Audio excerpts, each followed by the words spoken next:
விஜய் மக்கள் இயக்கத்தில் உறுப்பினராக இருக்கும் பிற கட்சியைச் சேர்ந்த உறுப்பினர்கள் தமிழக வெற்றி கழகம் கட்சியில் இணைவார்களாங்கிற கேள்வி எழுந்திருக்கு. அதோட தமிழக வெற்றி கழகத்துக்கு உறுப்பினர்களையும் சேர்க்க வேண்டியிருக்கு. மேலும் வர நாடாளுமன்ற தேர்தலில் போட்டி இல்லை என்றும் வருகிற 2026ஆம் ஆண்டு சட்டமன்ற தேர்தல் தான் களம் காண்பதாகவும் தெரிவித்திருக்காரு. இவரது இந்த அறிவிப்பும் அதிக கவனம் பெற்றிருக்கு. இந்த வேளையில தான் கள்ளக்குறிச்சி மாவட்டம் உளுந்தூர்பேட்டை தொகுதிக்கு உட்பட்ட நடிகர் விஜயின் தமிழக வெற்றி கழகத்தின் நிர்வாகிகள் சார்பில் கம்பங்கள் புதிதாக வைக்கப்பட்டிருக்கு.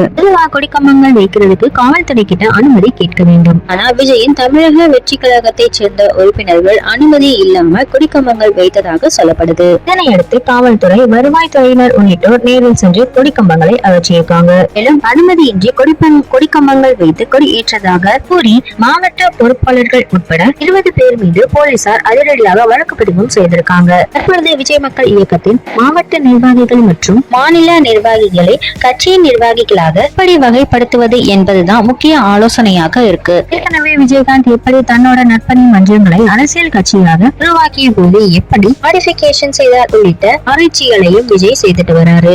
விஜயகாந்தை போலவே கட்சியை பலப்படுத்துற வேலைகள்லயும் தீவிரமா இறங்கியிருக்காரு. இந்த விவகாரங்களும் கூட்டத்துல முக்கியமாக விவாதிக்கப்பட்டிருக்கு. இந்த கூட்டம் தொடங்கிய போது விஜய் நேரடியா வரல. ஆனந்தா கூட்டத்தை ஒருங்கிணைத்திருக்காங்கன்னு சொல்றாங்க.